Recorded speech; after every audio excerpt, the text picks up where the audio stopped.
Hər vaxtınız xeyir.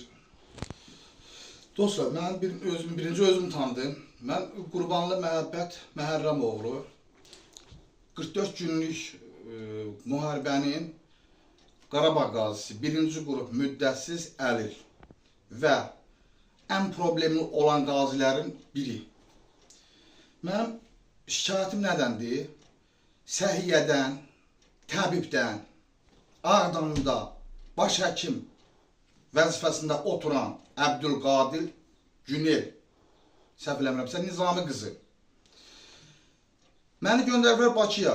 Getmişəm Bakıya. Bakının həkimləri sənədlər verib. Hamısı sənədlər verib. Bu sənədləri gətirmişəm. Mənə 2 aylıq müalicə yazılıbdır və mənə ağrı kəsicilər təyin olunubdur. Bakı verdiyi sənədləri burada əməl eləmir. Günel əməl eləmir. Deyir, mənim adamım var, dayım var. Get, hara şikayət edirsən elə. Mənim də şikayət eləmədiyim yer qalmayıb. 2 ayağım amputasiyadır, sinir ağrısı öldürür məni. Həkim mənə müalicə yazıb. Mənim müalicəvi dərmanlarımın yarısını vermir, yazmır. Yaşat fonduna buradan yazmırlar. Mən nə qədər, mən elə bir qərara gəlmişəm, mən qəsd edeyim. Amma Allah cəmi şəhidlərimizə rəhmət eləsin. Özlərinə qəsd eləyən qazilərimizə Allah rəhmət eləsin. Onları, bir dənə mən bilirəm onlar niyə özlərinə qəsd eləyib. Erməni bizi öldürə bilmədi. Bunlar bizi öldürür yavaş-yavaş. Kim yoxdur mən şikayət eləmədiyim, mənim şikayətimə baxan yoxdur. Xahiş edirəm, bunları paylaşın. Qoyun bu Ağdama nəzarət eləsinlər. Ağdam yiyəsizdir, Ağdamın yiyəsi yoxdur. Kim gəldi hərəkət eləyir. Baş həkim burada at oynadır. Direktorun sözünü, xəstəxana səhiyyə direktorunu saymır. Mən bir dənə qərara gəlmişəm, başqa yolum yoxdur. Mən müalicələri hamısını əxirə salıb özümə qəsd edəcəm. Mənim nümunəvi hərbiçi olmuşam. Mənim fırqa arxanı mənim orada mənim fərqli fərmanlarım. Fırqa bəri, yarısı nə qədərdir orada? Medalları devlətin, prezidentimiz medallar veribdi bana. Bu medalları mənim sağlamlığım lazımdır. Mənim sağlamlığımı verin.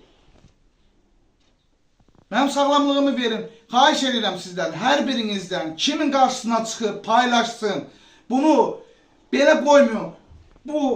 Mən orada puskuda qalanda, bu məmurlar hamısı, məmurun balaları hamısı xarici ölkələrdə idi. Mən orada aşsuz qalanda, mən orada döyüşəndə, canımı verəndə, vətən sağ olsun, yenə də deyirəm, vətən sağ olsun, bizi başa düşən, şəhidlərimizin qədrini bilən, millətimiz sağ olsun. Yenə də bu vəziyyətimdə də lazımı olarsa, nəyəsə gücüm çatırsa, yenə də iştirak edərəm. Amma xahiş edirəm, bunu hamı paylaşsın. Bu Ağdam yiyəsizdir. Ağdamın təbibi, nə bilim bu xəstəxana sistemi. Bir dənə Günel baş həkim at oynadır. Doğum evinin həkimi gəlib baş həkim olub. Doğum evinin həkimidir. Nəyə görə? Bunu maraqlarını görün, doğum evinin həkimi baş həkim ola bilər. Gəl burada mənim kimisini əsəb edir. Xahiş edirəm sizdən. Paylaşın bunu, hamı paylaşsın. Bütün mənim çəkdiklərimi, o heylə məmurlara, heylə bir şeylərin balasını arzuluyuram. Məni başa düşməyən məmurların balası mənim kimi olsun. Məndən betər olsun, məmurların balaları. Baxın da bu millətə, erməni öldürənməyib, siz öldürürsünüz bizləri. Bəs silində da, Ağdam mən ölürəm, mənim balam çörək yemir, mənə baxır. Nəzarət edin də, bunun cənab prezidentimiz həməşə deyir. Niyə cənab prezidentimizi saymırsınız? Məni göndərib Bakıya. Sən Bakıdan çox bilirsənsə, məni Bakıya nəyə göndərirsən?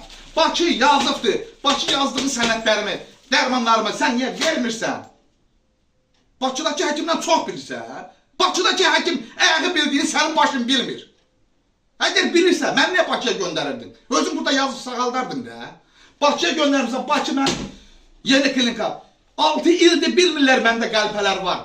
Keçən dəfə Bakıya gelmişəm, Bakıda yoxlanır. Baxın, məndə ən balaca qəlpə 10 milli qəlpələr var mənim əyağımda.